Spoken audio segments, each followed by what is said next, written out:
He never learned her name. 3 years, every single day, and the night his entire kingdom was about to fall. The night a 15-foot creature raised a club of black ice over his head, and the Dragon King finally closed his eyes and accepted the end. The only thing that stood between him and death was the girl he had never once looked at. She caught it, bare-handed, and the ice screamed. She caught a club made of black ice in her bare hand. The sound it made, that long, screaming crack, echoed off every frozen wall in the palace. The frost giants went still, the guards went still, and Riker Voss, Dragon King of the North, the most feared ruler in all of Glacia, looked at the girl who had been pouring his wine for 3 years, and for the first time in his arrogant, magnificent life, he looked afraid, not of the giants, of her, of what he had been sleeping next to without ever knowing it for 1,000 cold nights. And the worst part? The very worst part. He had called her girl. He had never once asked her name. There is a particular kind of loneliness that has nothing to do with being alone. It is the loneliness of being in a room full of people who look straight through you, as though you are made of glass, as though your heartbeat, your hunger, your fury, your longing, none of it registers, none of it matters. Elara Solis knew that loneliness the way she knew the weight of a silver tray, the way she knew the temperature of a king's wine, the way she knew exactly how much heat she had to swallow. Down, down, past her throat, and into the molten place beneath her ribs, every single day, just to survive in a palace built from ice. For 3 years, she moved through the halls of the Glacian palace like a shadow with a heartbeat. The servants learned not to speak to her. The guards learned not to notice her. And the king, Riker Voss, Dragon King, ruler of the northern skies, sovereign of a realm that had been clawing at the edge of war for a generation. Riker learned nothing about her at all. He called her girl. He said it the way people say window or chair, as though she were furniture, as though the hands that warmed his goblet without him ever realizing it were not the most dangerous hands in the entire known world. Elara was the last of the fire breathers. Her people had been hunted to supposed extinction by Riker's own ancestors, the dragon lords who decided 300 years ago that a race of humans who breathed primal solar fire were a threat to dragon supremacy. The royal histories said they were gone. The royal histories lied. There was one left, wearing servants' rags in the very palace that had ordered her people's annihilation, pouring wine into the goblet of the man whose bloodline had destroyed everything she had ever loved. And she stayed, not because she was weak, not because she was broken. She stayed because the kingdom of Glacia was facing something worse than dragons, and she was the only one who could stop it. She just hadn't decided yet whether she wanted to. Chapter 1. In the kingdom of Glacia, visibility was a privilege. Power announced itself in the snap of a king's cloak, in the drumbeat of armored boots on blue stone floors, in the crack of ice-blue dragonfire lighting up the night sky. Elara had no cloak, no armor, no fire she was permitted to show. What she had was a silver tray, a pair of steady hands, and the knowledge that the warmth humming beneath her skin, the warmth she spent every waking moment suppressing, would shatter every frozen thing in this palace if she ever let it breathe. 3 years, 1,094 days of smallness, of shrinking, of becoming invisible by choice so that she could survive by design. It was its own kind of power. She just hadn't found a use for it yet. The great hall of the Glacian palace was enormous, all vaulted ceilings threaded with veins of blue stone and frost formations that never melted, even in summer, because the Dragon King preferred the cold. The chandeliers were made from compressed permafrost, and they threw a cold, blue-white light across everything, making the room feel like the inside of a glacier. Servants moved through it like ghosts. The nobility sat at long tables and spoke about war. The king sat at the head of all of it, Riker Voss, 29 years old and already terrifying, his dark hair swept back from a face that was almost offensively perfect. His eyes the pale, electric blue of a winter sky 2 seconds before a storm. He had dragon scales that appeared along his jaw and neck when he was irritated, shimmering like cold diamonds. He was irritated quite often. Alara kept her eyes down. She had learned the geometry of his moods the way a cartographer learns coastlines, by getting dangerously close to the edges. She knew that the slight tightening around his jaw meant he was about to issue a decree someone would regret. She knew that when his scales caught the light along the left side of his neck, he hadn't slept. She knew that he drank more wine during battle councils than he did at formal dinners, and that the wine he preferred was the Ashvane Red, a deep, almost black vintage from the southern vineyards, which happened to be served best at a temperature of exactly 67 degrees. She kept it at 68. The extra degree was the only act of rebellion she allowed herself, and only because he never noticed. Don't look up. Don't breathe too loud. Don't let the tray get warm. That was the mantra. 3 words she had refined into a kind of prayer over 1,000 days of invisibility. She repeated them as she rounded the far end of the table, as the King's War Council argued over defensive formations, as the Frost advisors pointed at a map and used words like incursion and glacial breach. She repeated them when she lifted the goblet and poured, and the wine hit the glass at exactly the right temperature, and the faintest curl of steam rose from the surface, not from the wine, but from her fingertips. And nobody saw it because nobody was looking.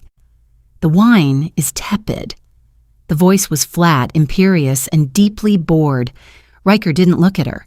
He was studying the map on the table, one finger tracing the line of the eastern ridge where the frost giants had last been spotted.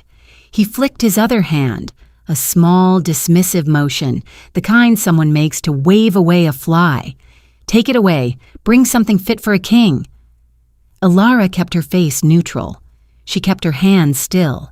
She picked up the goblet, the wine inside it warming slightly at her touch, the glass fogging in a perfect ring where her fingers pressed. And she turned and walked away from him without a word, without a tremor, without giving him a single thing he could use to know what she was. But inside, in the molten, humming core of her, something ancient and furious pressed against her ribs like a fist. Tepid. She had been holding back a son for 3 years, and he thought his wine was tepid.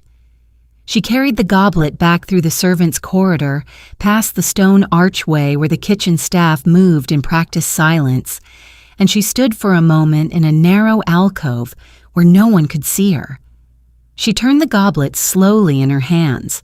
She let herself feel it, just for one breath. The heat that lived in her blood, the fire her people had been named for, the primal solar energy that the ancient texts called the heart flame, the source of all warmth in the world before the dragons divided the sky. She let it rise just far enough to touch her palms, and in her hands, the wine went from 68 degrees to boiling in 4 seconds. She watched the steam rise, watched the surface of the liquid shimmer and dance, and she thought, I could bring this entire palace to its knees. I could melt every stone and every crown and every arrogant, ice-cold certainty in this room. Then she took a breath and pushed it back down. Not yet. She didn't understand why she stayed. Not completely. The rational explanation she gave herself was strategic. Glacia was the last barrier between the human southern territories and the frost giants pushing down from the polar reaches. If the Dragon King fell, the south would be flooded with permafrost creatures that didn't negotiate and didn't stop. Elara had no particular love for Riker Voss, but she had surviving kin in the south, a grandmother in the mountain valleys, 2 cousins in a fishing village along the Ashvane coast. She stayed because the world needed Glacia to hold. She stayed because she was the only weapon capable of making sure it did. But underneath that explanation, underneath the strategy and the calculation, there was something she hadn't named yet. Something that happened in small, traitorous moments when Riker stood at the window in the hours before dawn, alone, when he thought no one was watching, and she could see something cross his face that wasn't coldness or command, something that looked, from 30 feet away, achingly like grief. She refilled the goblet. She carried it back to the hall. She set it at his right hand and turned to leave. And as she turned, a sound reached her that didn't belong to anything in the palace. A low, resonant hum that she felt in the soles of her feet before she heard it with her ears. The floor vibrated once. Then the great outer doors of the palace shuddered. Then the temperature in the room, already cold, already blue with the king's preferred chill, dropped so fast and so far that the wine in Riker's goblet froze solid in 3 seconds. The frost giants had arrived, and they had brought something with them that Elara had only heard of in her grandmother's most hushed, most frightened stories. The cursed winter, the one cold powerful enough to kill a dragon's fire, the one cold that fire breathers were made to answer. Before we dive deeper, let us know in the comments where you're watching from. We'd love to hear from you, and don't forget to hit that subscribe button so you never miss any of our upcoming videos. Chapter 2. The cursed winter was not a weather event. It was a weapon. A glacial curse developed over 3 centuries of war between the frost giant clans and the dragon kingdoms, refined and sharpened until it could do the one thing that nothing else in the known world could do: reach inside a dragon's chest and choke the fire at its source. Elara had read about it once, in a scorched fragment of text her grandmother had pressed into her hands on the night she sent Elara north to Glacia with a forged servant's mark and a single instruction: stay hidden until it matters. The text had described the cursed winter as a living cold, a frost that didn't just lower temperature, but actively consumed heat, feeding on fire the way a parasite feeds on a host. She had thought it was legend. She had been wrong. The great hall doors came apart, not slowly, not with warning. They exploded inward in a cascade of frozen splinters and blue-black permafrost, sending courtiers scattering and guards reaching for weapons that immediately began to ice over in their hands. The frost giants that came through were enormous. Not the 10-foot brutes of popular mythology, but something closer to 15 feet of ancient glacier-born intelligence, their bodies encased in jagged permafrost that moved with them like living armor. There were 6 of them, and behind them, something vast and formless and the color of a moonless night pressed through the opening. Not a creature, not a storm, but the cursed winter itself, moving through the air like breath, like hunger, like something that had been waiting a very long time for this particular palace. Riker was on his feet before the doors finished falling. He was a dragon king. Whatever else he was, whatever arrogance and coldness and magnificent obliviousness he carried in that perfectly sculpted frame, he was built for war. He moved to the center of the hall with the grace of something that was never truly at rest, his hands rising, the dragon marks along his jaw and forearms flaring to life in a bright, aggressive blue. He called the fire. Elara felt it. Even from across the room, even suppressed behind her own wall of control, she felt the enormous pull of his dragon fire building in the air around him, the way a thunderstorm feels in the minutes before it breaks. It was tremendous. It was the most powerful dragon fire she had ever been near. And then the cursed winter breathed on it, and it died. It didn't gutter. It didn't sputter. It simply ceased. Between one heartbeat and the next, the fire that had been building around Riker's hands was gone, as though it had never existed, and the dragon marks on his skin went dark. And for the first time in his entire life, Riker Voss stood in the center of his own throne room without his fire, and the look on his face was something Alara had never expected to see there. Shock. Genuine, unguarded, devastating shock. He looked at his hands, those powerful, scale-lined hands that could reshape stone and melt steel, and they were just hands, just skin, cold and ordinary and suddenly, terrifyingly vulnerable in a room full of 15-foot monsters that could smell weakness the way wolves smell blood. The guards fought bravely. She would give them that. They came from every corner of the hall. Royal soldiers, elite dragon riders stripped of their aerial advantage, personal guards who had trained their entire lives for this kind of breach, and they threw themselves at the frost giants with spears and enchanted blades, and the kind of courage that comes from knowing you are probably going to lose. They bought time. They slowed the advance. But the cursed winter was already spreading through the hall like a tide, and every dragon-blooded soldier it touched lost their fire the way Riker had, and without fire, against creatures made of ancient glacial magic, they were just bodies in armor. Alara watched 2 of them go down in the first minute. She watched the giants advance with the patience of things that have never once been in a hurry. She pressed herself into the shadow of a pillar. The rational part of her mind was running calculations, exits, angles, the time it would take her to reach the servants' corridor undetected. She could leave. The palace would fall, but she could leave. She had done the math on this exact scenario a dozen times in the long, quiet hours before dawn, in the alcoves where she hid to practice breathing fire into the stone walls and then pulling it back, over and over, until she could do it without making a sound. She had always told herself that if the choice came between survival and the king, she would choose survival. He had given her nothing. He had seen nothing. He owed her everything and acknowledged exactly none of it.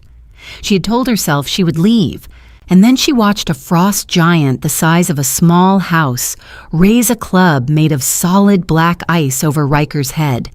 And Riker, the Dragon King, the cold and terrible sovereign of the North, closed his eyes, not in preparation, not in defiance. He closed them the way a man closes his eyes when he has run out of options, when he has accepted something final. And in the half-second before that club came down, Alara saw his face stripped of everything. The coldness, the command, the impenetrable composure. And what was underneath all of that was not arrogance. It was exhaustion, the deep, aching exhaustion of a man who had been carrying something enormous for a very long time alone. And something in her chest cracked open like a fault line. She was moving before she decided to move. Her hand caught the club at the apex of its swing. The sound it made was extraordinary. A sound like a scream and a crack and a song all at once. The sound of black glacial ice meeting something older and hotter than it had any frame of reference for. Where her fingers wrapped around the shaft, the ice didn't just stop. It began to melt inward, then outward, steam rising in thick golden spirals as the heart flame in her blood pressed against the cursed cold and refused to yield. The giant looked down at her. All 6 of the giants looked at her. The cursed winter, that vast formless darkness, seemed to pause, as though something in its ancient memory had just recognized what it was dealing with. Elara looked up at the creature holding the club she had just stopped bare-handed, and she took one long, slow breath, and she let go of every single thing she had been holding back for 3 years. Chapter 3. The heat came out of her like a tide. Not violent, not at first. It rose in slow, deliberate waves, the way the sun rises over a horizon that has been dark for too long, patient and inexorable, and absolutely certain of itself. The servant's rags she wore began to smoke at the hem, the rough fabric curling and charring as the temperature of her skin climbed past anything fabric was designed to survive. Underneath, where the rags burned away, was not the scarred, work-roughened body of a servant, but something that looked like it had been carved from warm amber and kissed by the sun itself. The marks of the fire breathers were appearing along her arms and collarbone, ancient spiraling glyphs that her people had carried in their skin since the first age of the world, marks that glowed now like heated iron, like sunlight seen through closed eyelids, like something holy waking up from a very long sleep. The giant with the club took a step back. It was a small step, almost involuntary, the kind of step taken by something that has just registered, deep in its glacial brain, that the calculation has changed. Elara didn't give it time to reconsider. She released the club. It dropped from her hand in pieces, the black ice disintegrating into gold-tinged steam, and she turned. She turned slowly because she had waited 3 years for this moment, and she was going to take every second of it. She turned until she was facing Riker. He was still at his throne, half standing, his hands at his sides, his pale eyes wider than she had ever seen them, and he was staring at her the way a man stares at something his entire world view hasn't yet found a category for. He was staring at her face. For the first time, for the very first time, he was looking at her face. "You've spent 3 years looking through me, Riker." Her voice surprised her. She had barely spoken in 3 years, had kept herself in the habit of silence the way she kept herself in the habit of smallness, and she'd half expected her voice to come out thin and uncertain. It didn't. It came out like the fire she carried, low, steady, and radiating a heat that had nothing to do with temperature. "It's time you actually saw me." She didn't wait for his response. She turned back toward the giants and she breathed. Not the small, controlled burn she allowed herself in the alcoves. Not the carefully measured warmth she pressed into the king's wine without his knowledge. She opened the heart flame, fully, without boundary, without apology. And what came out of her was not the flickering blue-white of dragon fire. It was something deeper and older and far more elemental. Primal solar fire.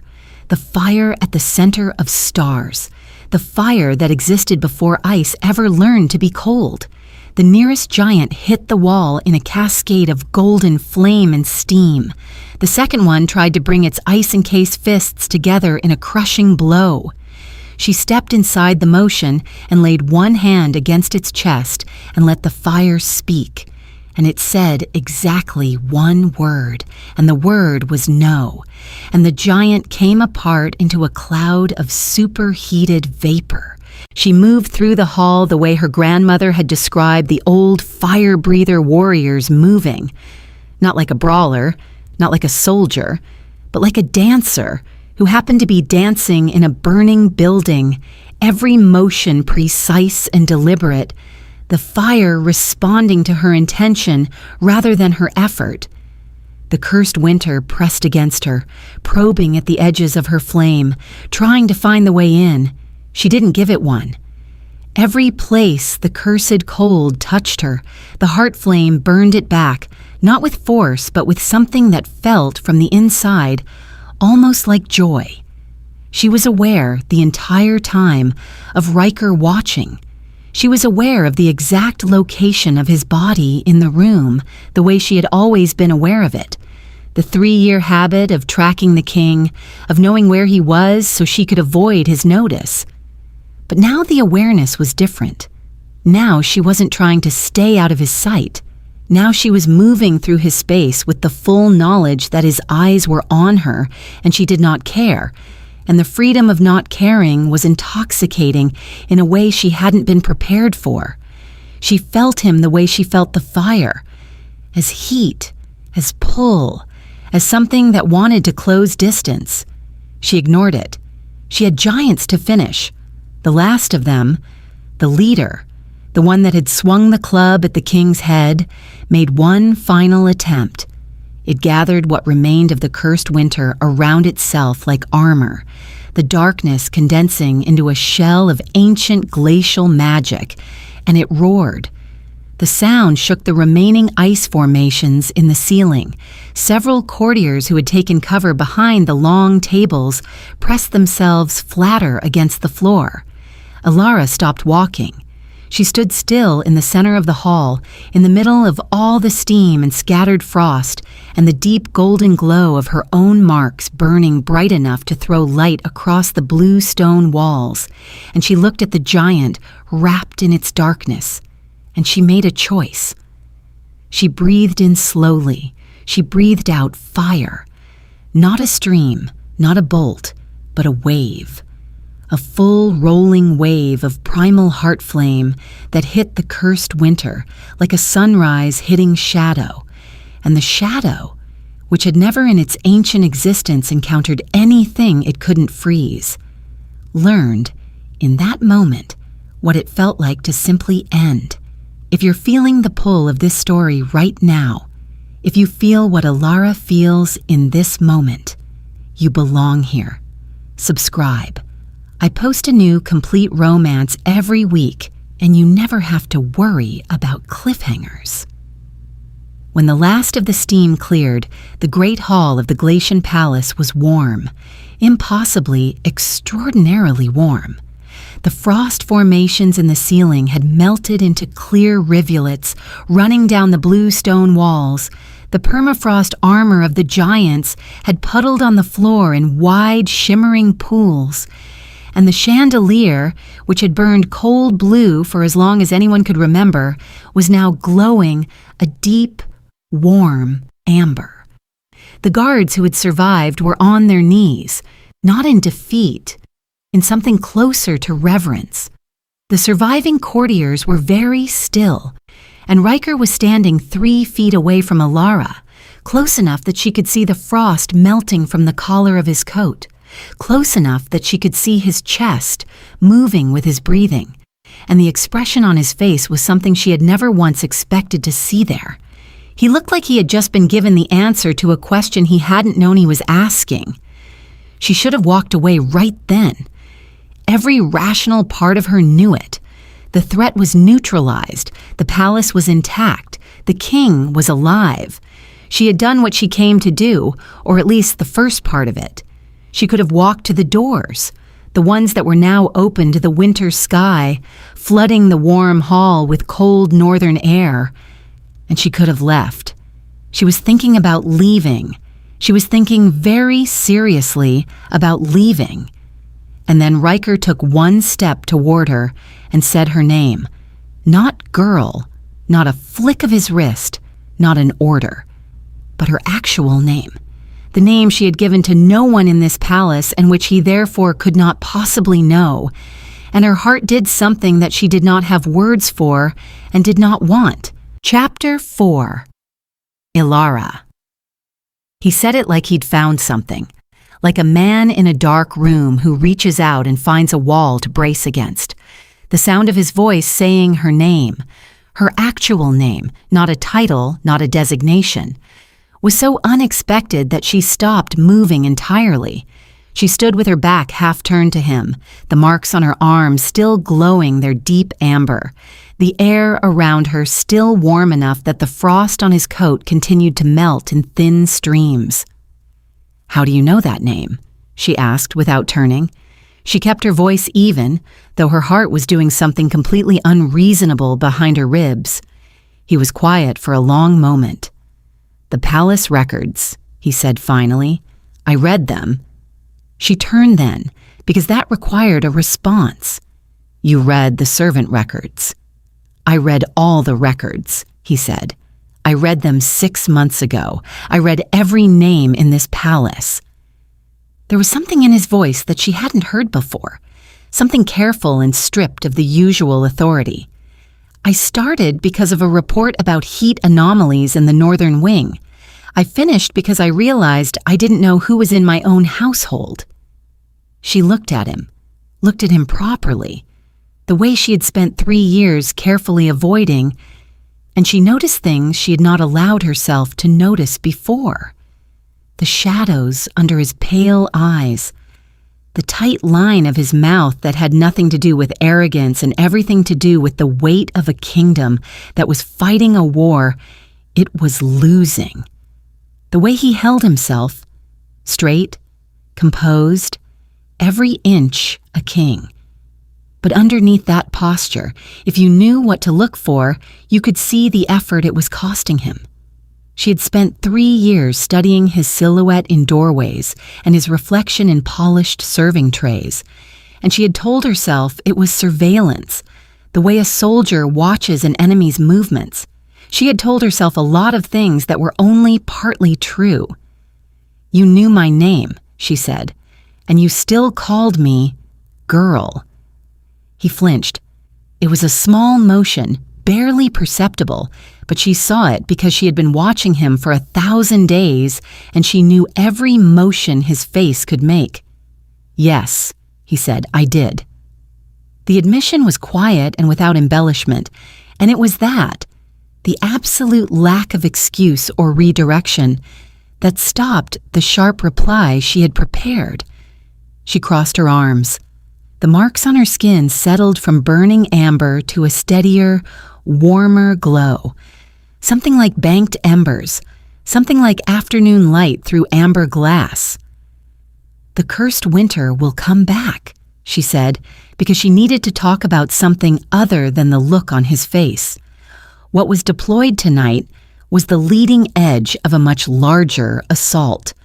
The Frost Giant clans don't send their cursing teams without a full invasion force behind them. You have maybe 2 weeks before the next wave arrives, and when it does, it won't be 6 giants. It will be 60, possibly 600. She watched him shift into the mode she recognized, the war mind, the strategic intelligence that was the one part of him she had never been able to dismiss or resent. He moved to the map table, which was still standing despite the battle, and he looked at the eastern ridge markers with fresh eyes. "The heart flame can counter the cursed winter," he said. "You proved that tonight." "Yes." "Then we have an advantage that the giants don't know we have." "Had," she corrected. "They know now. Every giant in that room reported back before it died. They carry memory ice in their chests. The last images they see are transmitted to the clan consciousness. The giants know what I am. They'll come prepared." The silence stretched between them, filled with the drip of melting frost from the ceiling and the distant sound of wind through the broken doors. Riker was looking at the map, but his attention wasn't entirely on it. She could feel the divided quality of it. The part of him that was running military calculations, and the part of him that kept sliding back to her the way a tongue slides to a sore tooth, involuntarily, helplessly. "You've been here for 3 years, he said, and his voice was low and strange. "You've been standing in this room, in these halls, every day for 3 years, and He stopped. He pressed 2 fingers to the bridge of his nose, a gesture she had seen him make only in extreme private moments when he thought no one could see him.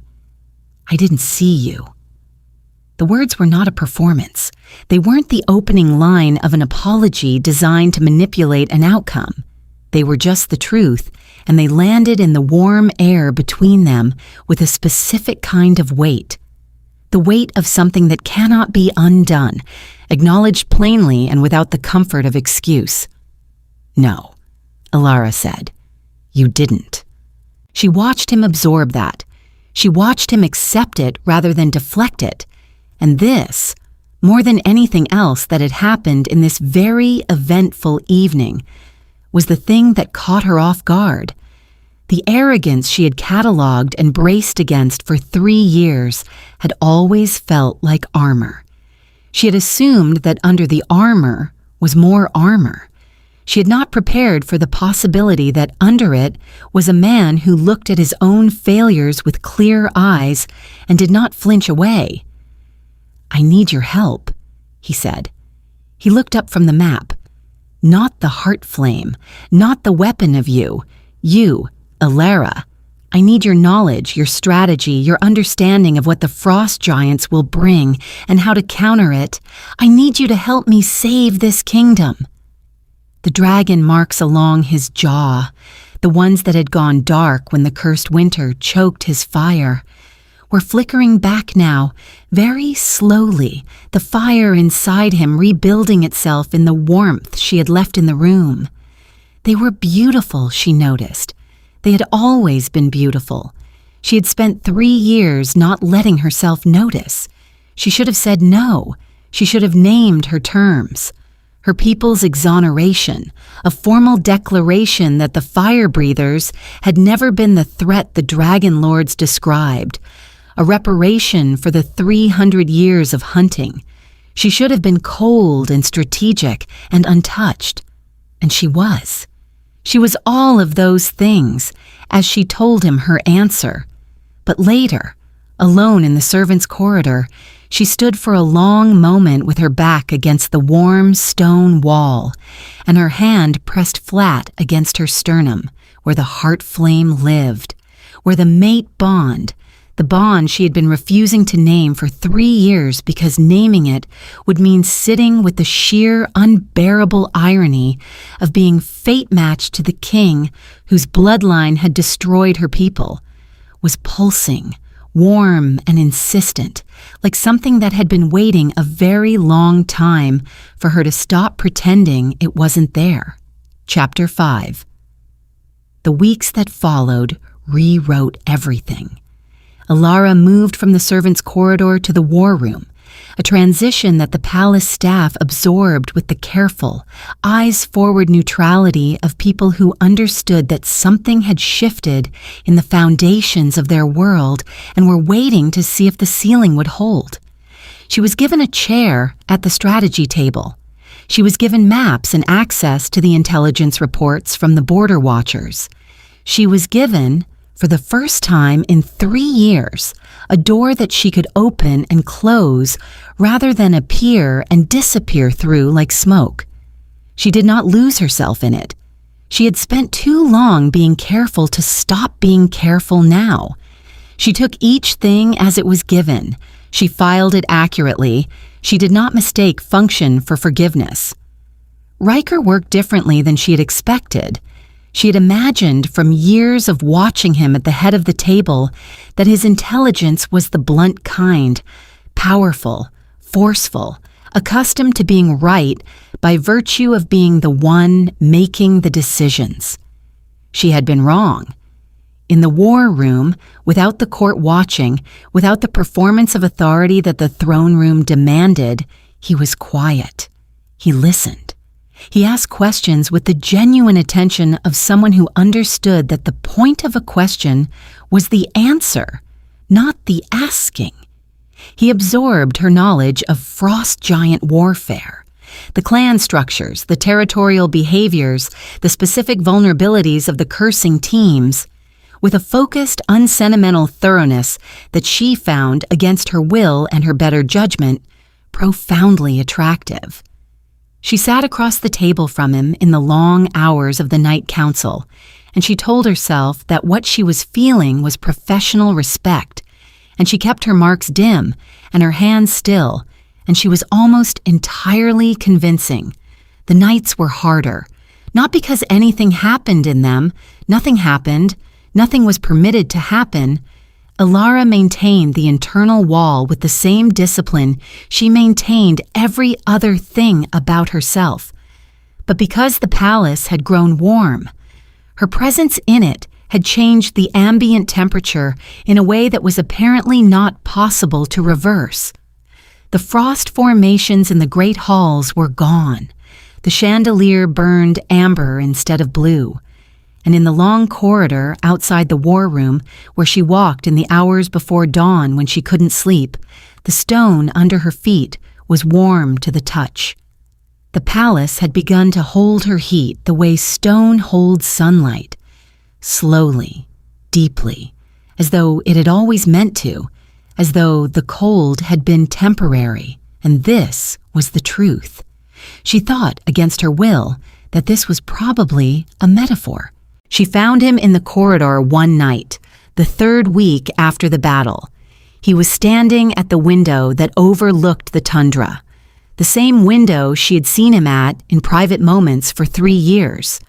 The northern lights were moving across the sky in slow green and violet curtains, and he was watching them with the expression she had caught glimpses of before, the one that lived underneath all his authority. She stopped. She should have turned and gone back. She was holding a cup of tea she had made in the kitchen because the war room had been cold in a way that had nothing to do with temperature, and she stood in the corridor with the cup warm in her hands and looked at the Dragon King standing alone in his warming palace and thought, with sudden devastating clarity, that just she was in a great deal of trouble. "You don't sleep," she said, because apparently she had decided to continue forward. He turned at the sound of her voice without surprise, which meant he had known she was there. "Neither do you," he said. She came and stood beside him at the window. Not close. There was a careful distance of several feet between them that they both maintained with the precision of people who are aware that the distance is the important thing. The northern lights shifted, violet folding into green, green into white. "My grandmother used to say that the lights are the fire breathers who came before," she said, surprising herself. "She said they burn so bright in life that even their absence leaves light in the sky." She felt him turn to look at her. She kept her eyes on the lights. "How many were there?" he asked. "Before?" "Thousands," she said. "Once." The word sat between them. He was quiet for a long moment. "I can't undo what my ancestors did," he said. The admission was stripped of everything except its own honesty. "No," she agreed. "You can't." "I would if I could."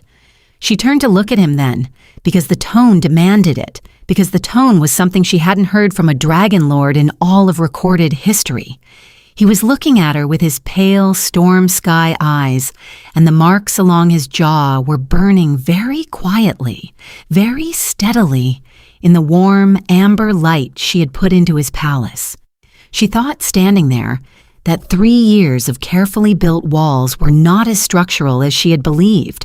She thought this because when he reached out, slowly, carefully, giving her every opportunity to step back, and tucked a strand of her hair behind her ear with one large, warm hand, she did not step back. She stood perfectly still and let him touch her, and her marks lit up so suddenly and so brightly that the northern lights outside the window looked dim by comparison, and the mate bond that she had been refusing to name for 1,000 days roared to life in her chest like something that had been patient for exactly long enough. Chapter 6. She stepped back. She needed to be clear about that. She stepped back, deliberately and with full intention, because she was Ilara Solis, the last fire breather, and she had not survived 3 years of invisibility and 3 centuries of her people's persecution by letting herself be swept up in moments, however warm and gravity-defying and entirely unprecedented those moments might feel. She stepped back and put the careful distance between them again and looked at him steadily across it. "I need to tell you something," she said. Her voice was even. She was proud of how even it was. The mate bond between us. I've known about it for years. It was one of the reasons I chose this palace specifically. My grandmother told me that the fire breathers and the dragon lords were once fated pairs, that the bond between fire and dragon was old magic from before the war, from before your ancestors decided my people were a threat. She told me to find the Dragon King and let the bond guide what came next. She paused. I need you to know that I have not been letting it guide anything. I need you to know that what happens between us, if anything happens, will not be because of fate's insistence. It will be because I chose it. He absorbed this with the focused quiet she was coming to understand was his actual mode of operating. He looked at her for a long moment. The marks on his skin were burning steadily in the amber light. That is the most terrifying thing anyone has ever said to me, he said finally. She blinked. Because? Because it means that if you choose not to, no force in the world will be able to change your mind. And I'm beginning to understand, Alara, that I would very much like you to choose to. She had not expected that. She had prepared for a dozen different responses. Wounded pride, strategic maneuvering, the entitled certainty of a king accustomed to having what he wanted. And she had not prepared for honesty that was this complete and this quiet. Her marks pulsed once, warm and involuntary. She said nothing.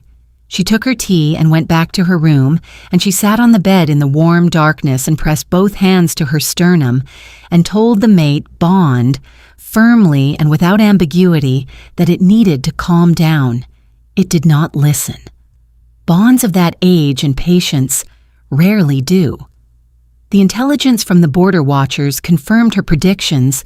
By the end of the third week, the frost giant invasion force was assembling 40 miles north of the glacial ridge, and it was not 60 giants. It was closer to 400, with 3 fully developed cursed winter entities moving in the vanguard, entities that had now had 3 weeks to study the heart flame and develop specific countermeasures. The war room grew very quiet when the reports came in. Riker looked at the numbers on the map and said nothing for a long time. His generals looked at each other.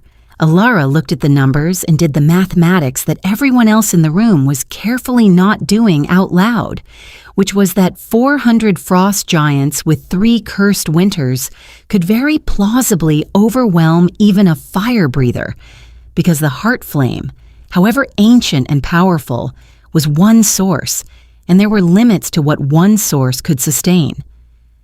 I won't lie to you, she said into the silence. This is difficult. Difficult as in, we need a strong strategy, or difficult as in, we're already dead, one of the generals asked. Difficult as in neither of those, Alara said. Difficult as in, I need to do something I haven't done since I was 6 years old, and I'm not entirely sure I remember how. She needed to call the signal fires. The fire breathers were not, in fact, entirely extinct. She had told Riker as much. That she was the first to wake up, not the last remaining. What she hadn't told him, what she was only beginning to allow herself to believe, was that the ancient network of signal fires that her people had used to communicate across vast distances still existed, buried under 3 centuries of disuse and deliberate concealment. Her grandmother had shown her one of them, high in the mountain passes above Glacia, camouflaged as a natural rock formation. The signal fires were keyed to the heart flame. Only a fire breather could light them, and only a fire breather could read them. If she could reach the one in the mountain passes and send the call, and if there were any others left, dormant, hidden, waiting in the way her grandmother had always said they were waiting, they would come. It would take time they might not have. It required her to leave the palace unprotected for at least 2 days. and it meant making herself visible to every frost giant scout between the palace and the passes, which meant walking into the cold north as the most valuable and most identifiable target in the kingdom. She had already decided to do it. She was describing the plan to Riker and his generals with the calm, logistical voice she used for strategy, and the plan was sound, and she believed in it. And she was watching Riker's face as she spoke, and she could see very clearly the exact moment when he understood that the plan required her to go alone. And his face did something that his face was apparently now willing to do in front of other people, which was to show what he was actually feeling. And what he was feeling was fear, not for the kingdom, for her. She watched him not say it. She watched him be a king and assess the plan and agree that it was the best available option and set the timeline for her departure. She watched him do all of that correctly and with complete authority. And then the generals filed out of the room, and it was just the two of them in the warm, amber-lit war room. And he looked at her across the map table, and he said, "Come back." Chapter 7. The Mountain Passes. She left before dawn, in the hour when the northern lights faded and the sky turned the particular blue-black that comes just before the world remembers how to be bright. She wore the servant's rags, not from habit, not from necessity, but because they moved silently and carried no metal to catch the light. Her marks were suppressed to their minimum glow, just enough to keep her warm in the 40 below cold of the northern passes without drawing light that frost giant scouts could see from a distance. She moved fast. She moved without hesitation. She moved with the specific focus of a woman who was not letting herself think about anything except the task, because if she allowed herself to think about the war room and the map table and the way he had said "come back" as though those two words contained an entire unspoken sentence, she would feel something that would interfere with her ability to be useful. The mountain passes above Glacia were extraordinary and brutal in equal measure. The cold up here was old, not the acquired cold of the frost giants, not the deliberate freezing of the cursed winter, but the patient, prehistoric cold of high altitude that has simply always been this way. The rock was blue-gray and ancient, sheeted in natural ice that caught the early light and scattered it into cold rainbows. She climbed without tools. The heat from her hands melted handholds into the ice face where she needed them, and she moved up the vertical surfaces with the ease of something born to fire, finding warmth where other creatures would find only cold. She was 4 hours into the climb when the first frost giant scout found her. She had expected scouts.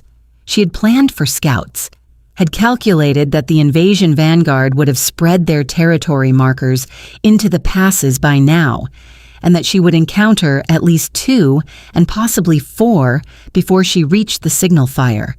She had calculated correctly. The scout that found her was a lesser giant, perhaps 8 feet, lightly armored, its cursing ability limited to a localized cold field that it used the way a fighter uses a jab, quickly, efficiently, to create distance.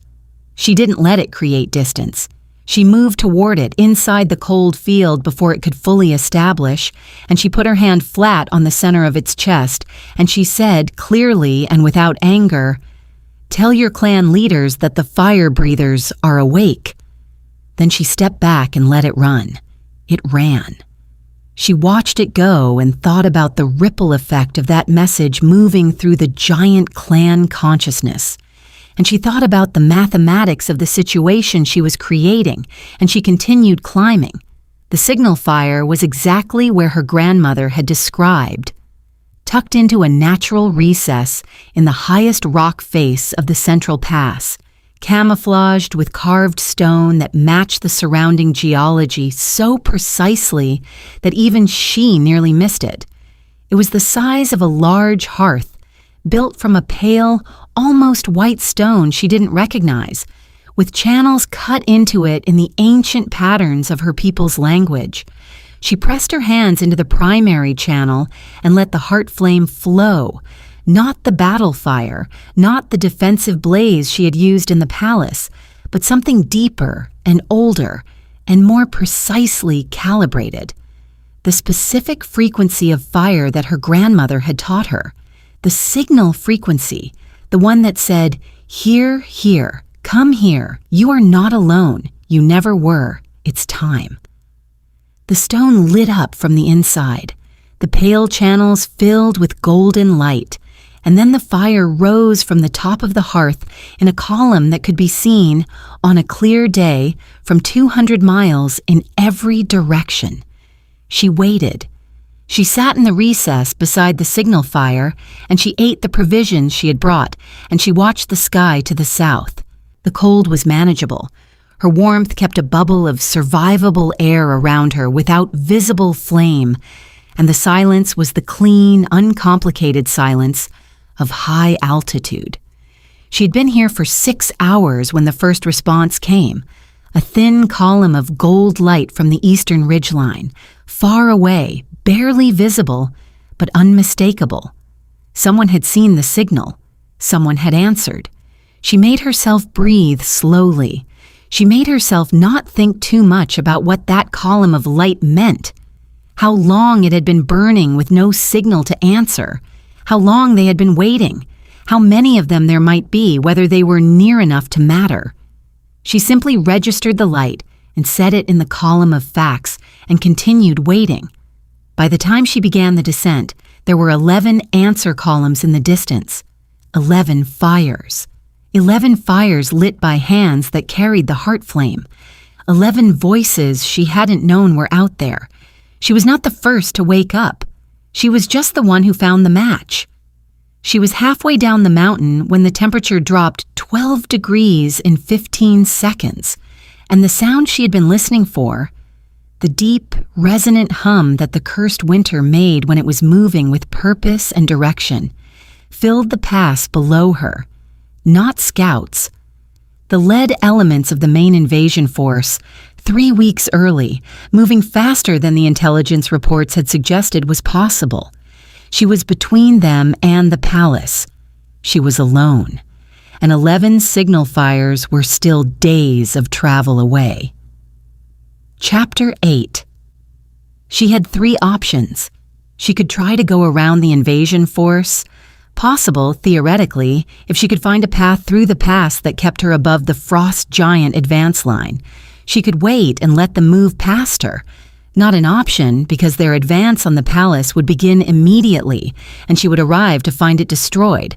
Or she could do the thing that was obviously tactically unsound and personally dangerous, and arguably the only actual choice, which was to light the mountain on fire and slow them down until Riker could mobilize his ground forces. She was already heating her hands when she finished evaluating option 3. Some decisions make themselves. Fire breathers, at full power, could sustain a large-scale thermal output for approximately 6 hours before the heart flame began to drain into reserves rather than renewable supply. Her grandmother had taught her this the way one teaches a child about the limits of holding one's breath, not to frighten, but to frame. She also taught her that the reserves were deeper than most fire breathers ever tested, because the testing required a level of need that was genuinely dangerous. Alara, perched on a rock outcropping above an advancing column of 400 frost giants, with 3 cursed winters moving through their vanguard, had arrived at that level of need. She stood up. She let the marks illuminate. And the giant column below her, which had been moving in the disciplined silence of things that have never had cause for caution, stopped. What she did in the next 4 hours would be recorded in Glacian history as the burning of the passes, and the written record would attribute it to an unknown fire entity of vast power, because the palace historians who eventually transcribed the accounts hadn't yet received the decree explaining what Alara actually was. What she did was burn. She burned the ice formations that served as the giants' cover and their concealment. She burned the permafrost bridges that the cursing teams moved over with their cursed winter entities, isolating them from the infantry. She burned in patterns, tactical, deliberate, creating channels that funneled the giant advance into positions where the ground forces she was counting on Riker to send could engage them with maximum advantage. She burned until the cursed winter entities turned their full attention to her and began working in concert. 3 columns of absolute cold aimed at one woman on a rock. And she stood in the center of it and burned harder, because the alternative was to stop burning and watch the palace fall, and she was not built for that. She was built from the primal fire of the sun, and the sun has never, in all of its long history, been put out by cold. She was on 4 hours and 40 minutes when she felt the cavalry, not heard, felt. The Heart Flame had, over 3 years of living inside the Dragon King's palace, developed a specific sensitivity to dragon fire, even suppressed dragon fire, even the ghost of dragon fire in the blood of the soldiers, who carried enough draconic heritage to faintly register. When Riker's forces entered the pass from the south, she felt them the way you feel a second heartbeat suddenly syncing with yours.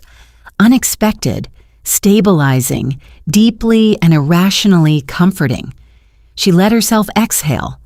Then she turned the full focus of the heart flame on the central cursed winter entity, the largest of the 3, the one that had been pressing hardest against her reserves, and she ended it so completely and so brightly that the soldiers entering from the south had to shade their eyes against it, and in the sudden thermal silence afterward, she could hear the giant formation breaking. She could hear 400 ancient, glacially patient creatures deciding that the calculation had changed again, and this time, the math was fatal. She stepped back from the edge of the outcropping. She sat down because standing was suddenly optional. She pressed the back of her hand against her mouth, and she breathed slowly, feeling the heart flame pulling from reserves she hadn't known she had. Reserves that felt, at that depth, like something inherited. Something that wasn't only hers but belonged to every fire breather who had ever lived. A vast collective warmth that she was drawing on with their permission. She was sitting with her back against the rock and her eyes on the sky, catching her breath in the cold mountain dark, when the world shifted. Here is what Alara did not know was happening in the palace, while she was burning the mountain passes alone. She did not know that Riker had felt it, not the battle, not the tactical reality of an invasion force moving ahead of schedule through the northern passes. He had felt her. This requires explanation, because Riker himself could not have explained it in the first minutes after it happened. He had been in the war room with his generals, moving pieces on the map, running the numbers on a ground force mobilization. He had already decided to launch regardless of what the numbers said, when something in his chest, something in the place where his dragon fire lived, the deep interior furnace that the cursed winter had choked and that had been rebuilding itself slowly in the warmth Alara had left in his palace, lurched. Not painfully, the way a compass lurches when it finds north, sudden, certain, and completely outside his control. He had pressed one hand flat against his sternum, and the generals had gone quiet, and he had said in a voice that did not invite discussion, "She's in trouble. We move now." The generals moved. They were good generals. They had served a Dragon King long enough to know the difference between a command issued from strategy and a command issued from something older and more absolute than strategy. And this was clearly the second kind. They mobilized with the speed of people who understood that the timeline had changed. But mobilization took time, and time was the one thing the mountain passes could not provide, and Riker was standing at the northern gate, watching his cavalry assemble in the pre-dawn dark, when the thing happened that he had not allowed himself to do in 3 years of war and pressure and relentless, grinding responsibility. His dragon herder. Not metaphorically. The dragon that lived inside Riker Voss, the ancient, vast, fundamentally non-human consciousness that shared his body and his bloodline and had been extraordinarily patient with his human half's prolonged failure to recognize what was standing 3 feet away from him every single day. His dragon heard the heart flame calling across 40 miles of frozen mountain pass, and it said, with the absolute authority of something that has waited long enough, no more waiting. The shift happened before Riker fully decided to allow it. That was the truth of it, and it was humbling in the specific way that only his dragon could humble him, by reminding him that he was not, at the most fundamental level, entirely in charge. The dragon marks along his jaw and forearms blazed to full blue-white incandescence. The temperature around him dropped 20 degrees in 4 seconds as his body began the reorganization that human language has never found adequate words for, the restructuring of bone and mass and consciousness that dragon lords described in their private journals as feeling like being turned inside out by something that loves you. His coat hit the ground. The generals stepped back. The cavalry horses shied and were held by their riders with some difficulty, and where Riker Voss had been standing, something else stood, and then crouched, and then spread wings that blocked out the stars above the northern gate, and the sound it made was not a roar. It was something lower and more resonant than a roar. It was the sound of a dragon that has identified something precious and is removing all distance between itself and that thing with extreme prejudice. He was in the air before the last of his generals had fully registered what they were looking at.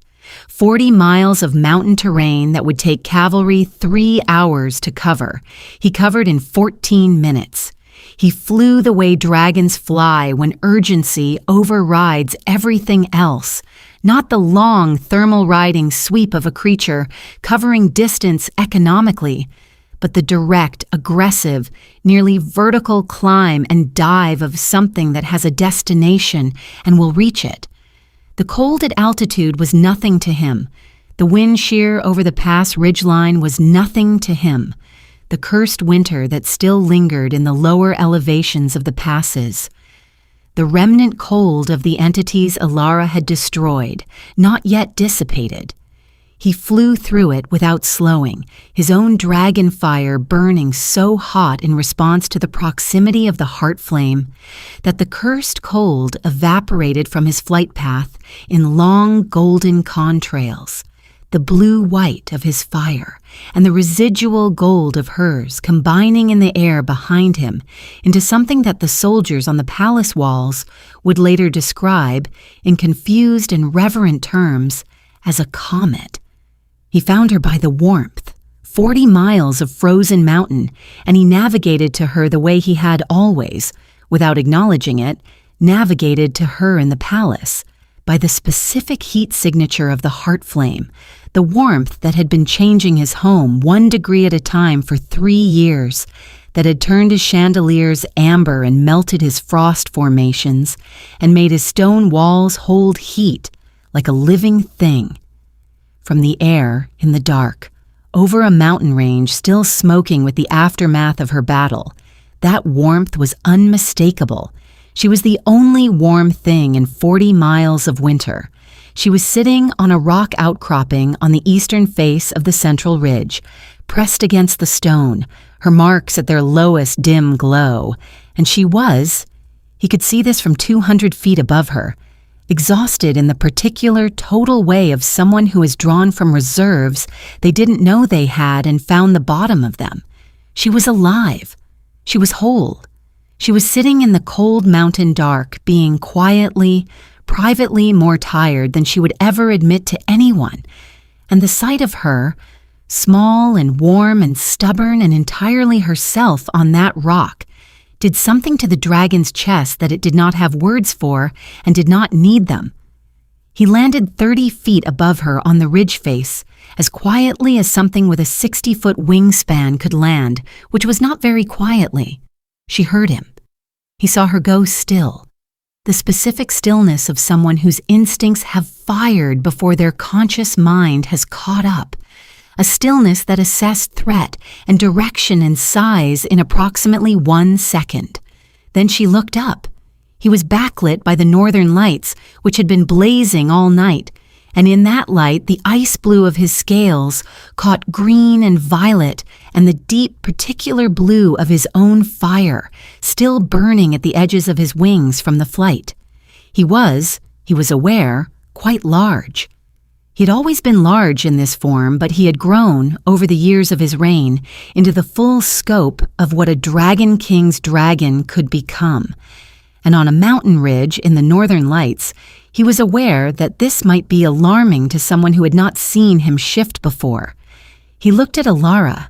She looked at him. Her marks pulsed once, amber gold, warm, involuntary. Then she said, with the absolutely unimpressed calm of a woman who had just single-handedly fought 400 frost giants and was too tired to perform a reaction, "You flew." "Yes," he said. His voice in this form was deeper, resonant at a frequency that moved through rock rather than air, but it was still recognizably his voice, still the voice that had said, "Come back." "You felt me," she said. It was not a question. He was quiet for a moment. "My dragon felt you," he said, with the precision of someone choosing honesty over dignity, from 40 miles away, through the cursed winter remnant, through the pass winds. He paused. "I was in the air before I decided to be." She looked at him for a long time.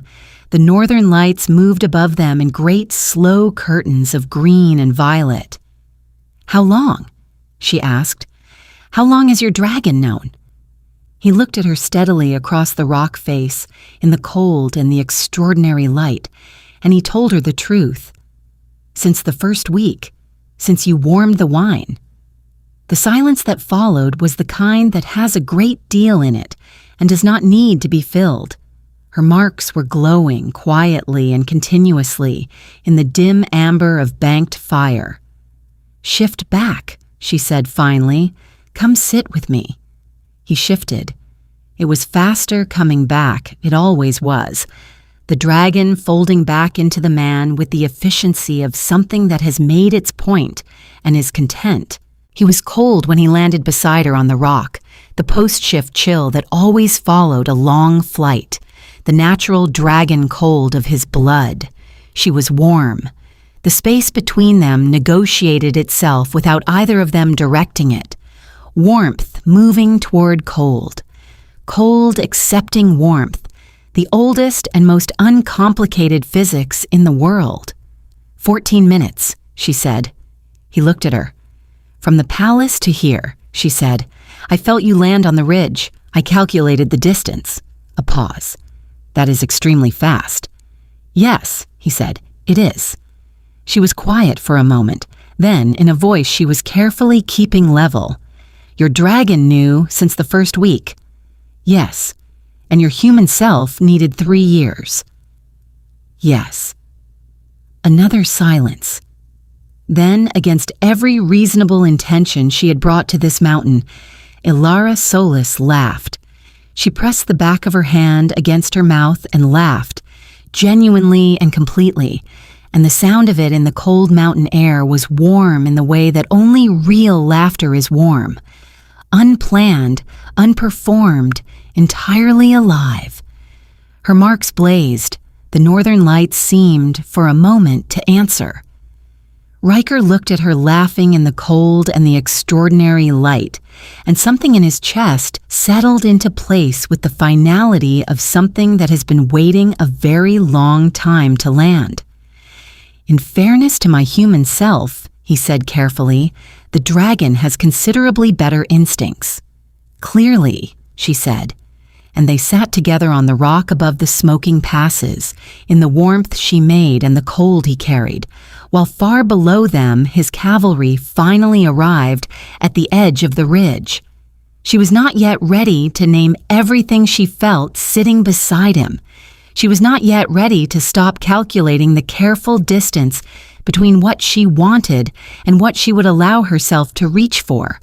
But she was aware.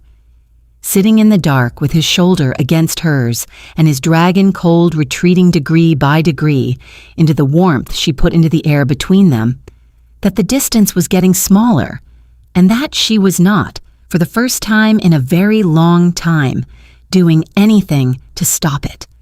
The Northern Lights did what they had been doing since long before either of them was born, burned quietly in the dark and refused to go out.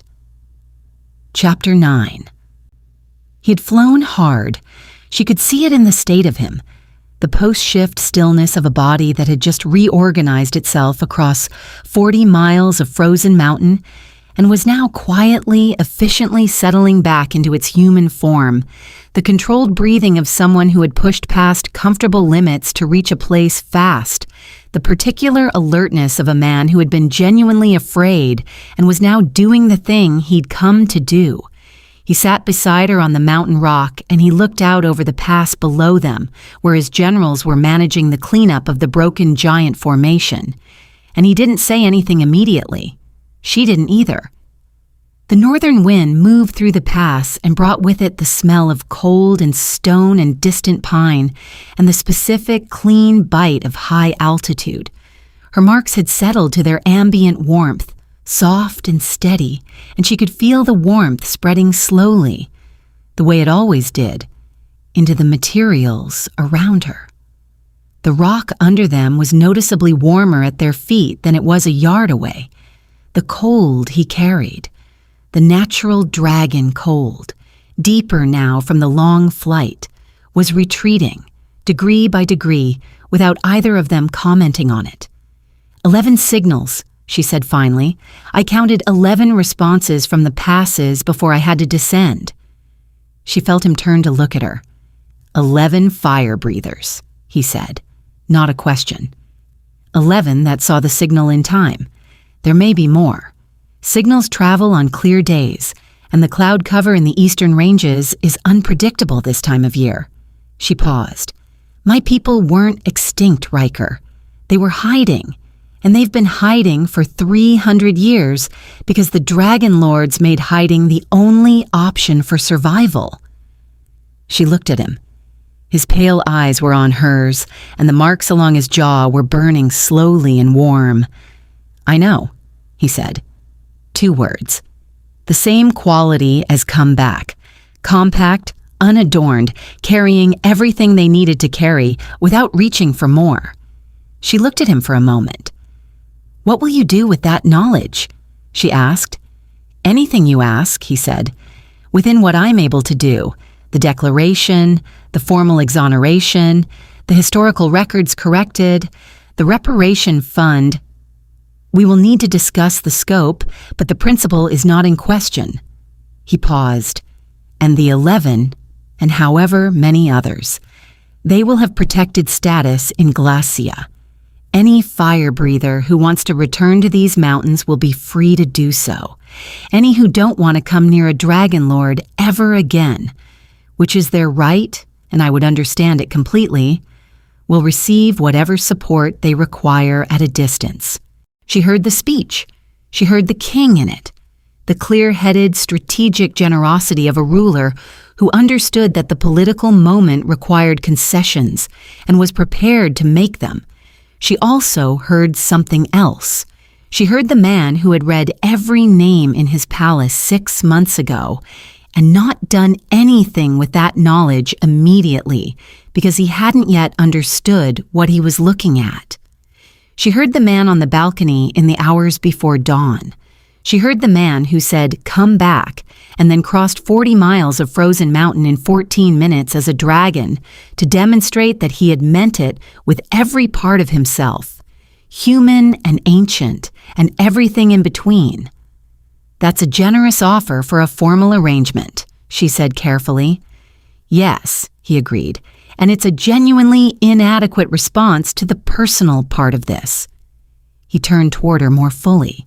The rock under them was warm enough now that the last of the flight cold had left his coat, and the marks along his jaw caught the diffuse winter light and glowed with that quiet, steady blue. 3 years, he said. I can account for 3 years of not seeing you. I cannot correct it. I cannot go back. What I can do, the only thing I can do, is make the next 3 years different, if you'll let me. She looked at him for a long time. The mate bond pulsed between them, warm and ancient, and absolutely certain of itself in the way that 300-year-old magic tends to be. She had sworn to herself, in the kitchen alcoves and the servants' corridor, and the long wakeful hours of 1,000 nights, that she would not let the bond decide. She had held that line.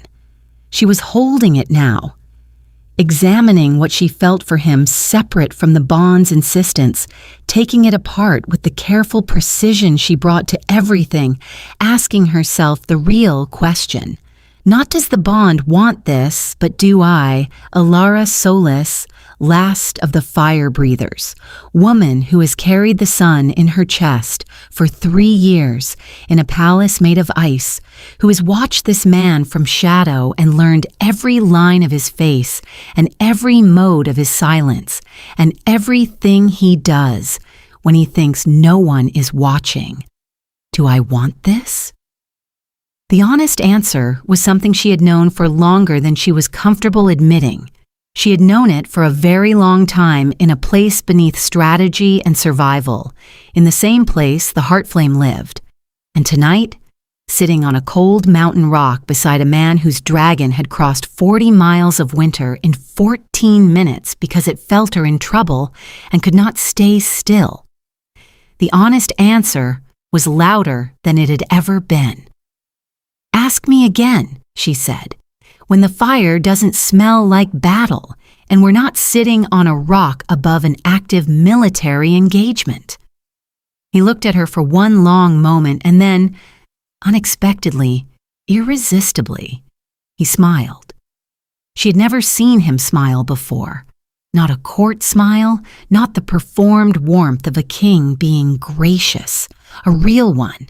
Quick and genuine and slightly surprised, like he hadn't planned for it. Her marks lit up. She could not help it. They absolutely lit up. She stood up and brushed cold ash from her rags and looked back down at the pass where the last of the frost giant rearguard was retreating toward the northern ridge. She was thinking very carefully about the fact that she had just implied the existence of a future conversation without technically committing to a future outcome, and she was feeling reasonably proud of this navigation. Then Riker stood too, and he was taller than she generally let herself acknowledge, and the winter light from the north hit his face at the angle that made the dragon marks on his jaw look like armor and like art at the same time. And he reached out and caught her hand, not gently, not with the careful deference of someone asking permission, but with the decisive warmth of someone who has just been told that later is a real thing and intends to hold on to that. And he held it for 1 breath, 2, and then released it. And she thought, walking down the mountain beside the Dragon King with her hand still warm from his grip, that careful was probably going to get considerably harder from here. Chapter 10. The return to the palace was not quiet. 11 fire breathers arrived in the following 3 days. Not all at once, not with announcement, but singly and in pairs, appearing at the northern gate in the way of people who have been hidden for a very long time and approach visible places with the caution that invisibility teaches. Alara met each of them at the gate herself.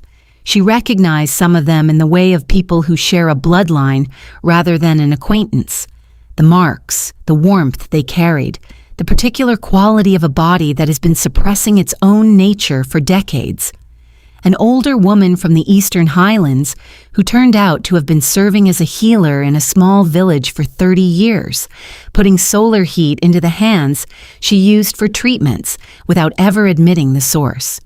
A young man, barely 20, who had never met another fire breather in his life and stood in the palace courtyard looking at Alara's lit marks with an expression of such complete, undone relief that she had to look away briefly to compose herself.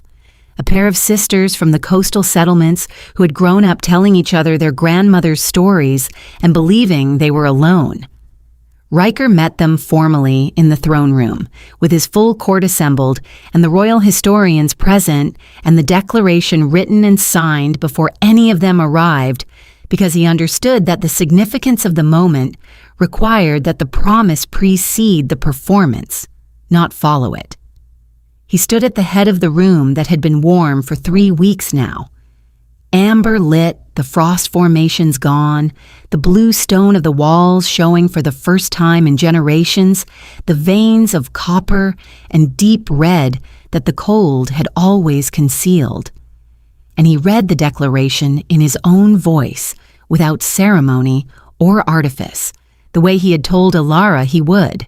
The declaration named the historical wrong. It named the names that history had erased. It created the protected status he had described on the mountain, and it acknowledged in formal language that would be copied into every record in the Glacian archives that the dragon lords of the previous generation had been afraid of something they did not understand, and that fear had been made into law, and that law had been an atrocity, and Glacia was formally, irrevocably, on record as saying so. The court was very quiet when he finished reading, not uncomfortable quiet, the kind of quiet that comes when something true is said plainly and everyone in the room knows it. Alara stood in the gallery with the 11 fire breathers around her, and she listened to the Dragon King read the names of her dead into the official record of his kingdom.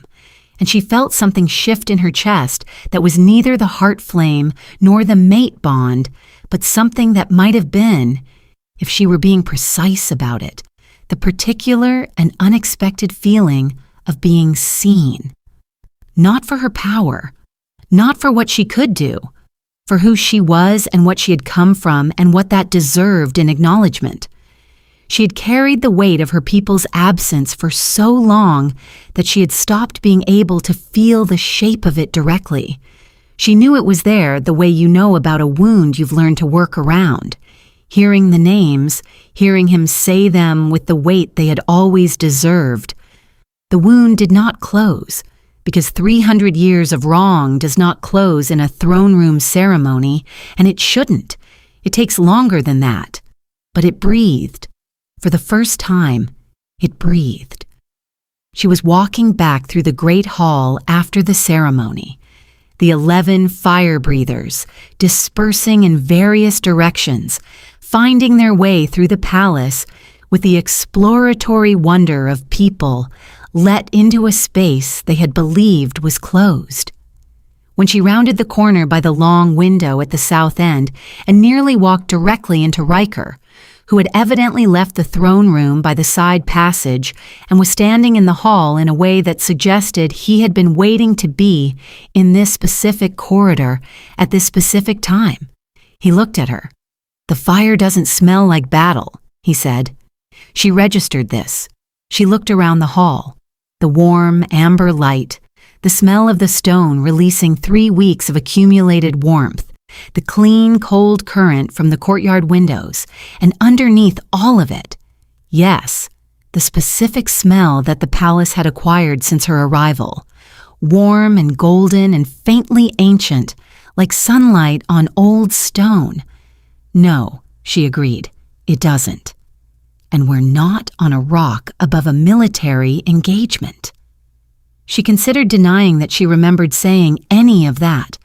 She was a person who suppressed solar fire with daily discipline. She was more than capable of a strategic denial. "No," she said instead, "we're not." Chapter 11. He asked her that evening in the gallery off the south wing where the last of the afternoon light came through in warm, low shafts. Not in front of the court, not with the formal architecture of ceremony. He asked her the way a person asks something they have been carrying for a long time and have finally found the moment that fits. Quietly, directly, with the total vulnerability of complete honesty and no theater around it. He said, "I would like to court you, properly, without title, without strategy, without the kingdom as context. I would like to spend time with you, just with you, and learn who you are, and show you who I am and give you every possible reason to eventually trust me, knowing that eventually might be very far away and accepting that completely." He paused. "I want to be clear that this is a request, not a proposal. A request for the opportunity to earn the right to make a proposal. Someday, when you're ready, if you ever are." The marks on Alara's arms pulsed with warm light in the evening shadows. She looked at him for a long moment. The mate bond was a warm, continuous roar in her chest, and for the first time, she let it be, not as the deciding factor, as corroboration. "You should know," she said, "that I am an extremely difficult person to court. I am suspicious by nature. I have a 300-year family grievance to work through, and I will set fire to anything in this palace that displeases me." "I've been told I run cold," he said. "We may be ideally suited." She looked at him for one more moment. Then she said, "Ask me what I want for dinner." He blinked. "What?" "Start there," she said. "Ask me what I want for dinner. Learn that. And then eventually, if you're still interested, we can discuss the rest." He asked her what she wanted for dinner. She told him. It was specific and involved a particular Southern vintage she had been thinking about for 3 years, and a preparation of roasted root vegetables that she had watched the kitchen staff make for the nobility and never been offered. He had it arranged within the hour, and they ate it in the gallery off the south wing, at a small table that was warm from the stone holding the heat of the day, and they talked. Not about the war, not about the declaration, not about the bond or the history or the weight of either. They talked, carefully and then less carefully, about small things, about the northern lights and his earliest memory of them and her grandmother's theory about what they were, about the sound that the signal fire made when she lit it, which she described as something between a song and a door opening, and the way he listened to that description with his full attention and did not perform interest but was actually interested. About the 37 varieties of frost formation that had existed in the palace before she arrived, and the 2 that she was privately sad to have melted because they had been genuinely beautiful. He told her he could reconstruct one of them, if she wanted, could lower the temperature in one specific corridor and freeze it back to what it had been.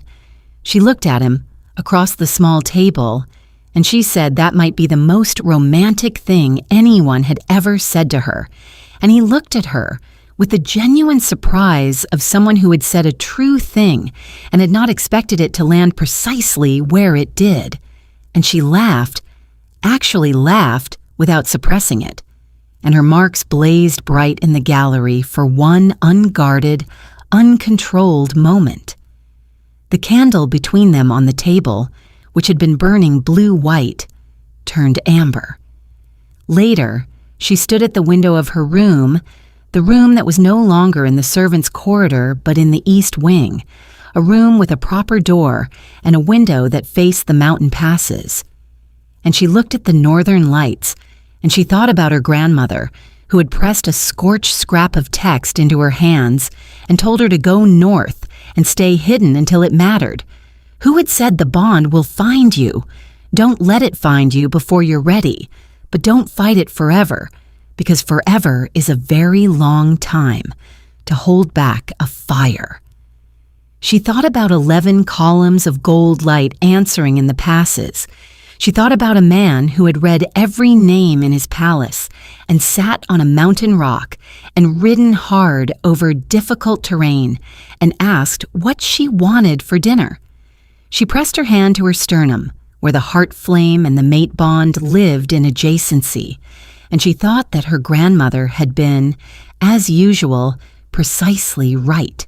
She wasn't ready for forever, but she was, and she was honest with herself about this in the privacy of her room and her own mind, very possibly ready for the next step toward it.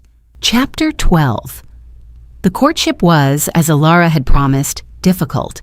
She was suspicious and demanding and extremely clear about her requirements, and she tested every piece of information Riker offered about himself with the thorough skepticism of a woman who had spent 3 years reading a person's private moments against their public performance and found a discrepancy worth examining.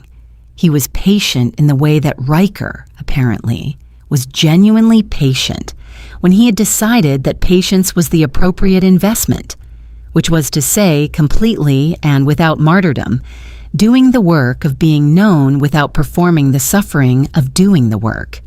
He was also, she discovered, funnier than she had expected.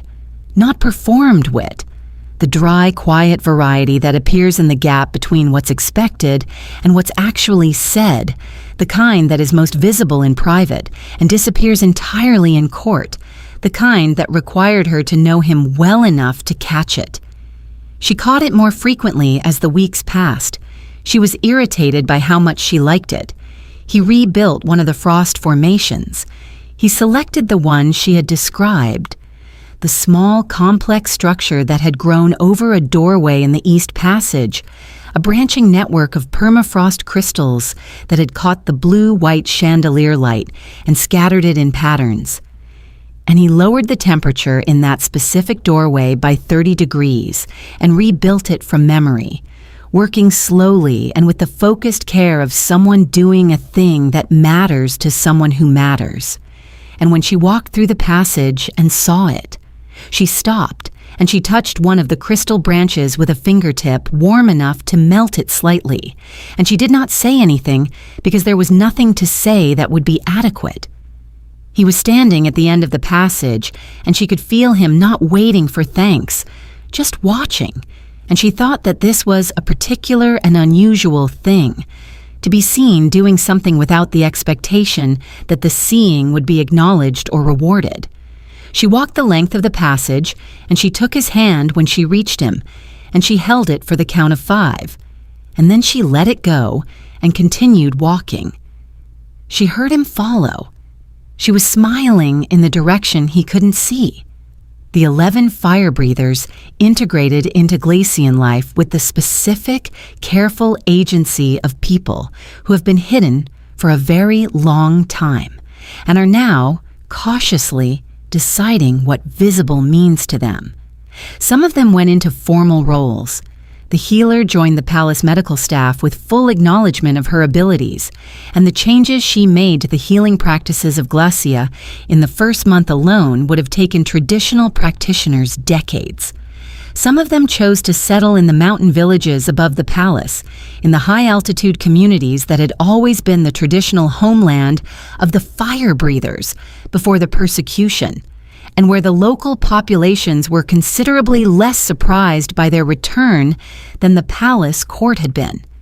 A few others continued on, went south or east, or simply back to the lives they had been living, knowing now that they were not alone, knowing now that a signal fire burned in the pass that they could answer if they ever needed to. It was not, Alara knew, a resolution. 300 years of erasure does not become a resolution because a king signs a declaration and a signal fire burns in the mountains. But it was the beginning of something that had not existed before, and she had spent 3 years understanding the value of beginnings. The thing happened at the winter festival, 6 weeks after the mountain, 4 weeks after the declaration, on the longest night of the Glacian year, when the northern lights ran so bright and so continuous that the darkness barely existed. Riker had asked her to walk with him on the outer balcony in the cold, and she had gone in her fire breather marks and no coat because she never needed one, and they had stood together in the extraordinary light, and he had turned to her and said something she had not expected. He said, "I'm in love with you."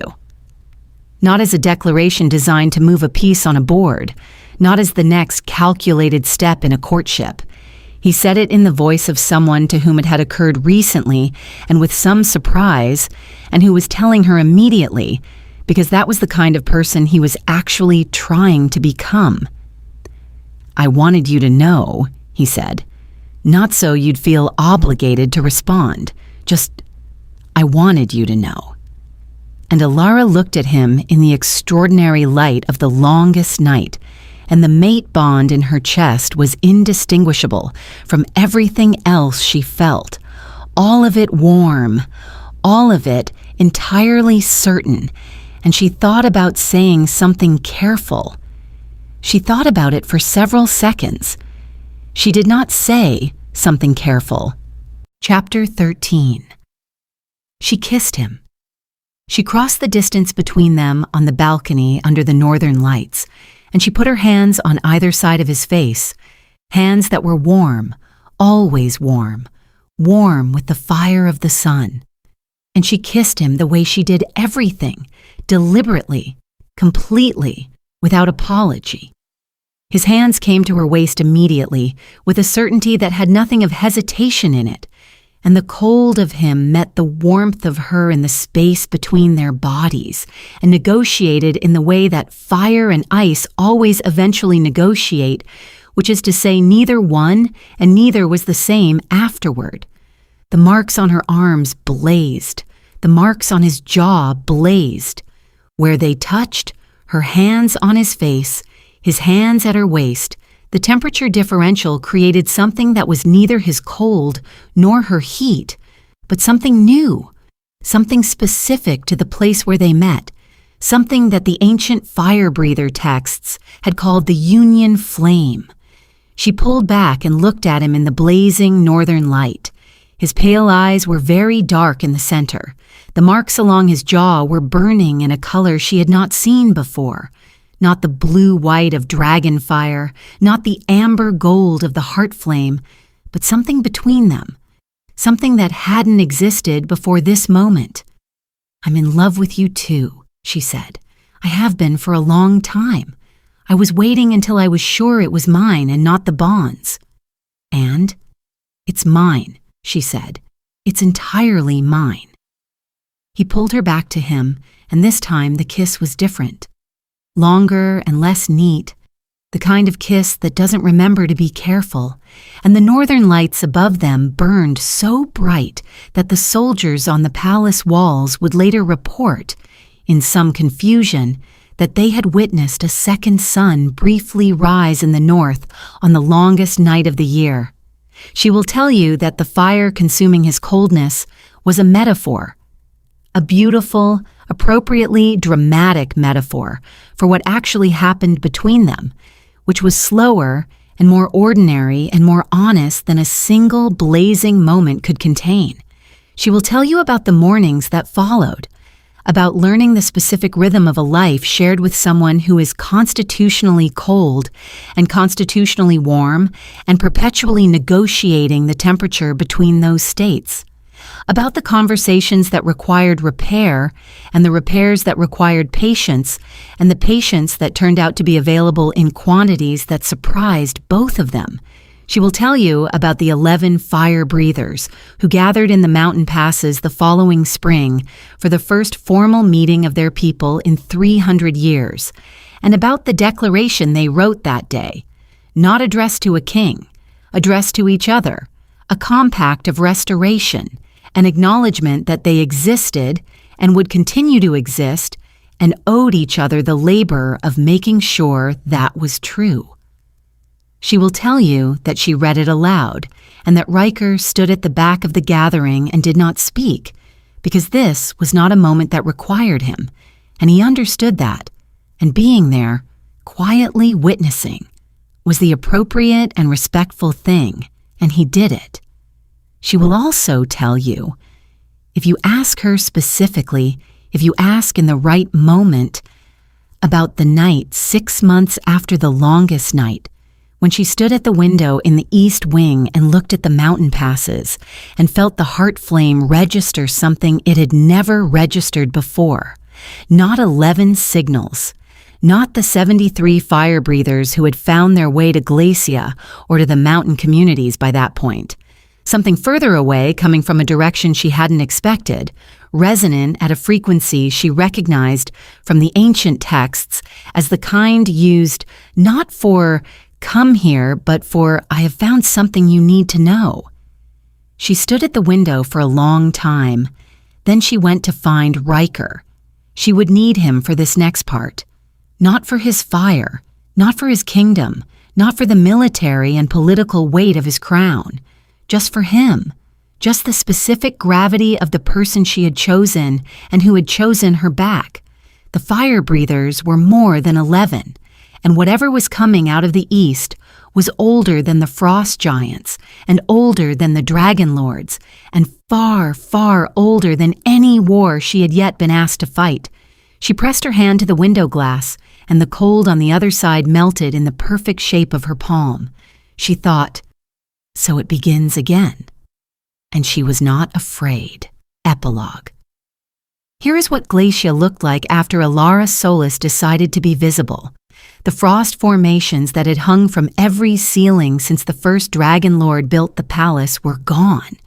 Not all of them, because she had rebuilt the one in the East Passage, and because Riker had quietly requested the preservation of the one in the war room, which had survived the battle intact and which he had always, privately, found beautiful.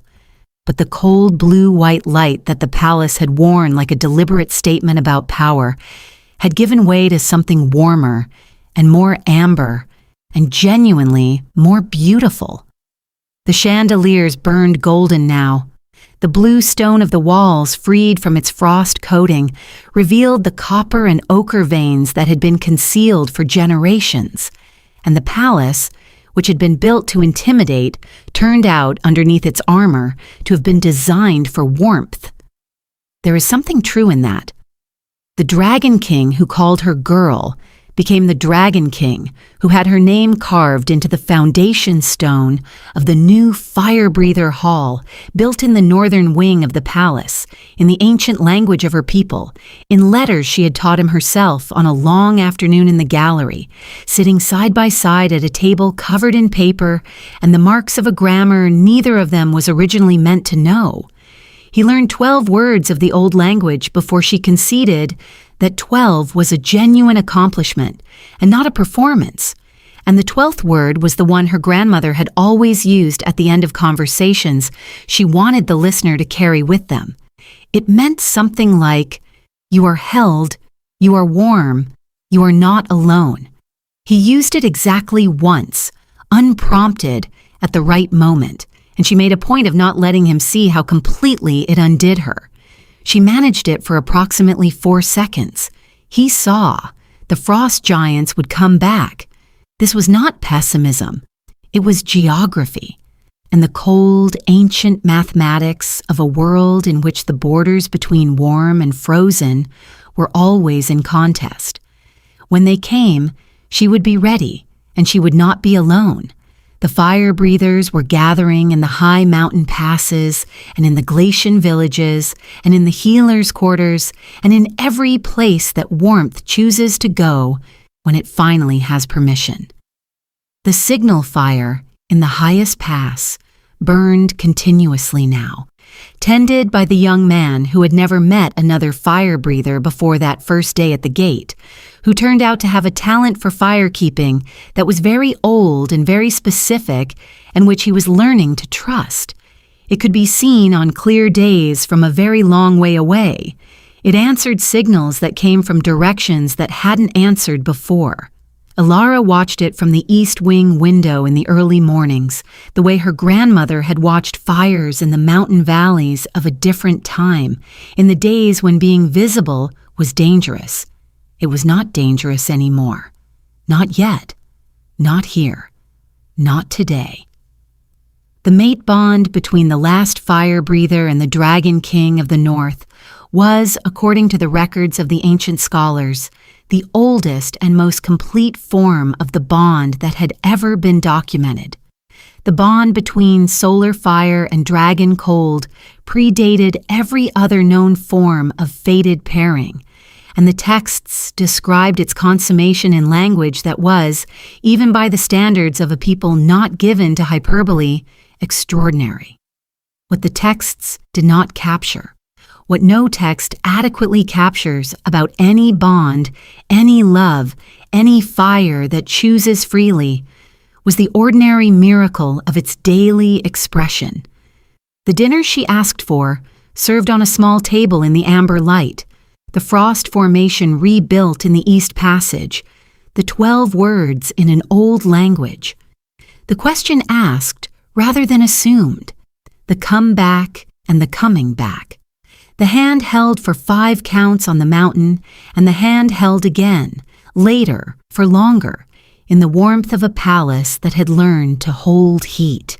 The sun that had always been there, in the chest of a woman who had spent 3 years being a ghost, choosing finally to burn. She was not extinct. She was not invisible. She was not a ghost in anyone's house, not a weapon in anyone's war, not a servant in anyone's story but her own. She was Ilara Solis, fire breather, architect of warmth, the woman who melted 3 centuries of cold in a single night and then stayed. Not because fate insisted, not because a bond compelled her, not because she had nowhere else to be, but because she looked at the Dragon King, who had called her girl, and who had learned to say her name the way it was meant to be said, and she decided, of her own fire, of her own free will, in the fullness of her own extraordinary power, she decided this warmth, this man, this kingdom that now holds the sun in its walls, this life, chosen, visible, and unafraid. And somewhere in the eastern ranges, beyond the signal fires she could count, and the ones she hadn't yet found, something ancient was waking up and turning toward the light she'd made. But that is a story for next time.